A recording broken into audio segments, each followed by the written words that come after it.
24-year-old David Miller looks into his rearview mirror and sees nothing but the spinning propellers of 3 Japanese Zeros. They are so close he can see the goggles of the lead pilot. His thumb rests on the trigger, but his guns are silent. His ammunition is spent, and his engine is screaming at a temperature that should have melted the pistons minutes ago. Every manual written by the United States Army Air Corps says David Miller is a dead man. To turn is to bleed energy and die. To dive is to be overtaken and die. To stay level is to be shredded. In this heartbeat of absolute finality, Miller does something that would make a flight instructor scream in horror. He doesn't push the throttle forward. He pulls it back to the stop. He doesn't climb. He kicks the rudder until the air screams against the side of his fuselage. What happened in the next 4 seconds over the sweltering jungles of Burma would not just save his life. It would rewrite the geometry of aerial murder forever. If you want more true stories of impossible moments from World War II, subscribe to the channel. The year is 1942, and the sky over the Pacific is a graveyard for Allied pilots who play by the rules. The Japanese Mitsubishi A6M0 is a masterpiece of weight shaving and aerodynamic grace. It can outturn, outclimb, and outrun almost anything the Americans can put in the air. For the pilots of the 1st American Volunteer Group, the legendary Flying Tigers, the directive is simple. Never, under any circumstances, try to outmaneuver a Zero. You dive, you fire, and you run. If you get caught in a low-speed turning fight, you are already a ghost. David Miller knew these rules. He had memorized them in the quiet, dusty corners of a small-town library in Kansas long before he ever touched a flight stick. Back home, Miller wasn't the star athlete or the local hero. He was the kid who fixed watches and tuned tractor engines by the sound of their valves. He was methodical, quiet, and possessed an eerie sense of spatial awareness.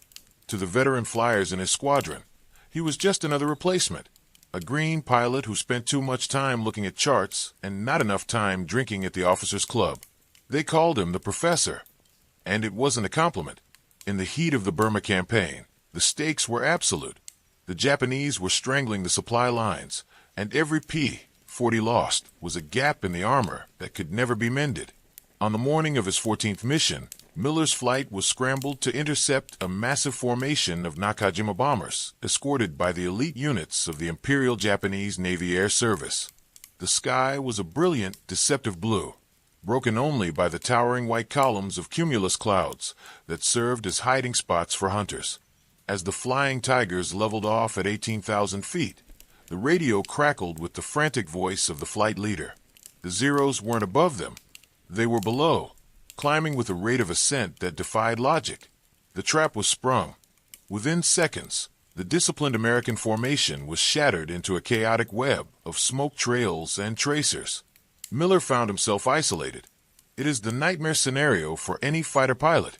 Separated from your wingman with the high side, attack coming in from your 6 o'clock. He dove, trying to use the P-40's superior weight to gain speed. But the Zeros were relentless. They stayed on his tail like shadows.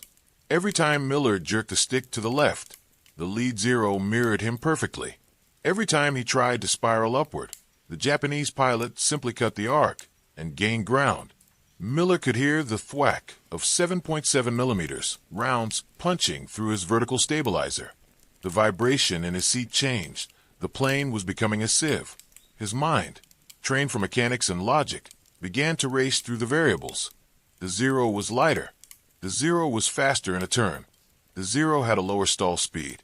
Then, a thought occurred to him that defied the very nature of pursuit. If he couldn't be faster, he had to be impossibly slow. He saw a narrow canyon of clouds ahead and banked toward it, luring the 3 Japanese pilots into a funnel. They followed, smelling the kill. They were closing the gap to 50 yards, then 30. Miller's hand didn't tremble. He watched his airspeed indicator needle fall. He wasn't trying to escape anymore. He was waiting for the exact moment the physics of flight would break. He felt the controls go mushy in his hands, the sign of an impending stall. To the Japanese pilots, it looked like he had given up, or perhaps his engine had finally seized from the damage. They leaned into their gun sights, centering the American star in their rings. They didn't realize that David Miller wasn't falling out of the sky. He was setting a trap using the one thing the Japanese pilots valued most, their own momentum. To understand why this moment was so suicidal, one must understand the P-40 Warhawk itself. It was a brute of a machine, a heavy, liquid-cooled shark of an aircraft that relied on kinetic energy. In the pilot's manual, maintaining airspeed was described as the only way to stay alive. To purposefully induce a stall while being pursued was considered a form of madness. Yet, Miller had noticed something during his weeks of mechanical tinkering and observation. The Zero, for all its agility, had a fatal flaw in its control surfaces at specific speeds. Its ailerons became heavy, almost locked, when the air moving over them reached a certain velocity. Conversely, the P-40 had massive, heavy-duty flaps and a rudder that could catch the wind like a sail. Miller wasn't just a pilot in that moment. He was a physicist measuring the weight of the air against the metal of his wings. The pursuit intensified. The lead Zero was now so close that the muzzle flashes from its wing cannons illuminated Miller's own cockpit. The smell of burning oil filled his lungs. His instrument panel was a mess of shattered glass. His wingman, lost somewhere in the clouds above, was shouting over the radio, calling for Miller to break right, to dive, to do anything. But Miller remained silent. He watched the horizon. He watched the way the light glinted off the Zero's cowling in his mirror. He needed the Japanese pilot to be confident. He needed him to be aggressive. He needed him to believe that the kill was already made. As they cleared the edge of the cloud bank, the ground below was a blur of emerald green jungle, rushing up at 300 miles per hour. This was the floor. There was no more room to dive. Miller saw the lead Zero commit to a final burst. He saw the pilot's nose rise slightly to lead the shot. This was the trigger. Miller didn't turn. He didn't climb. He reached out and slammed his landing flaps to the full down position. It was a move designed for landing on a runway at 100 miles per hour, not for a dogfight at triple that speed. The air hit the flaps with the force of a physical wall. The P-40 groaned, the rivets straining in their housings, sounding like 1,000 hammers hitting the floor. The deceleration was violent. Miller was thrown forward into his harness, the straps digging into his shoulders with bruising force. His vision tunneled as the G-forces spiked, but not from a turn, from a sudden, unnatural braking action in midair. It was as if the Warhawk had hit an invisible barrier. The Japanese pilot, focused entirely on his gun sight and expecting the American to keep running, had less than half a second to react. But human reflexes have limits, and the laws of inertia are unforgiving. The Zero, light and fast, could not shed its speed. It streaked past Miller's cockpit so closely that the turbulence rocked the P-40 like a toy. The hunter had become the prey in the span of a single heartbeat. But Miller was now in a dead stall, his nose dropping toward the jungle canopy, his engine sputtering as the sudden change in airflow disrupted the carburetor. He was falling, and the two wingmen of the first Zero were still coming. They had seen their leader overshoot, and their confusion lasted only a second before they adjusted their aim. Miller was now a stationary target hanging in the air. He had used his trick, but the price was his altitude and his energy. He was out of ammunition, out of height, and nearly out of time. Back at the airbase, the ground crews were already marking Miller's name with a question mark on the chalkboard. They had heard the radio chatter, the screams of the dogfight, and then the haunting silence that followed. In the high-stakes world of the AVG, a pilot who didn't return within 20 minutes of the main group was usually considered a loss. Miller was a quiet man, someone who didn't leave much of an impression in the mess hall. But as the minutes ticked by, even the most cynical veterans began to feel the weight of his absence. They didn't know that miles away, over a nameless ridge of Burmese teak trees, the professor was about to prove that a tractor mechanic from Kansas knew more about the sky than the men who had spent their lives in it. The two remaining Zeros split. One pulled up into a high loop to come back down for a vertical strafing run, while the other stayed low, circling like a shark waiting for Miller to hit the ground. Miller, still falling, fought the controls. The stick was dead in his hands. He needed air over the wings.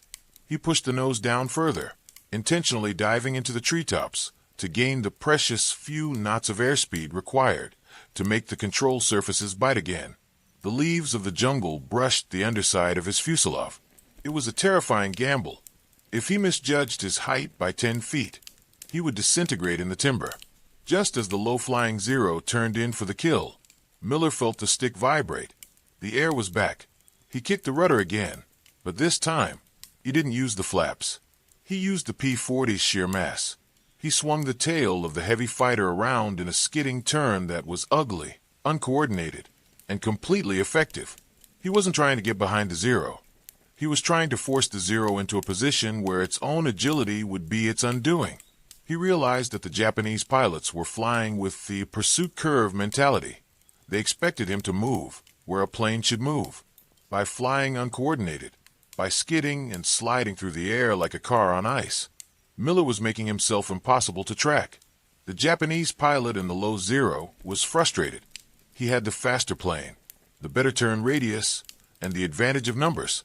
Yet every time he lined up a shot, the American plane seemed to slide out of the way without turning. It was a breakdown of tactical logic. The Japanese pilot pulled harder, trying to force the turn, trying to bring his cannons to bear on this erratic, wounded bird. But in his frustration, he committed the ultimate sin of the dogfight. He bled too much speed. He forgot that even a Zero has a limit. Miller watched the Zero's wings begin to quiver. He saw the pilot try to correct, but it was too late. The Zero snapped into a high-speed stall, its left wing dropping sharply as it tucked into a lethal spin. At that altitude, there was no recovery. Miller watched as the elegant white fighter vanished into the green canopy, followed a second later by a blooming orange mushroom of fire. 1 down, 2 to go.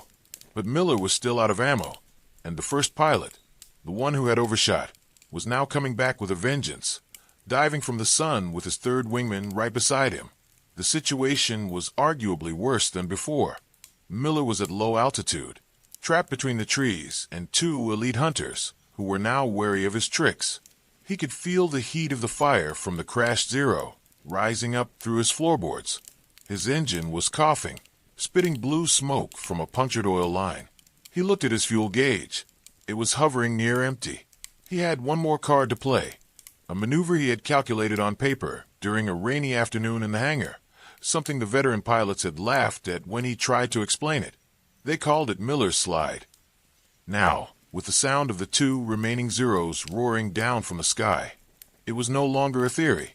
It was his only chance to see Kansas again. The lead Japanese pilot was no longer overconfident. He had seen his comrade die because of this American's strange behavior. He approached with caution, slowing his own pace, refusing to be lured into another overshoot. He and his wingman bracketed Miller, one on each side, closing in like a pair of pincers. They were going to sandwich him, ensuring that no matter which way he turned, one of them would have a clear shot.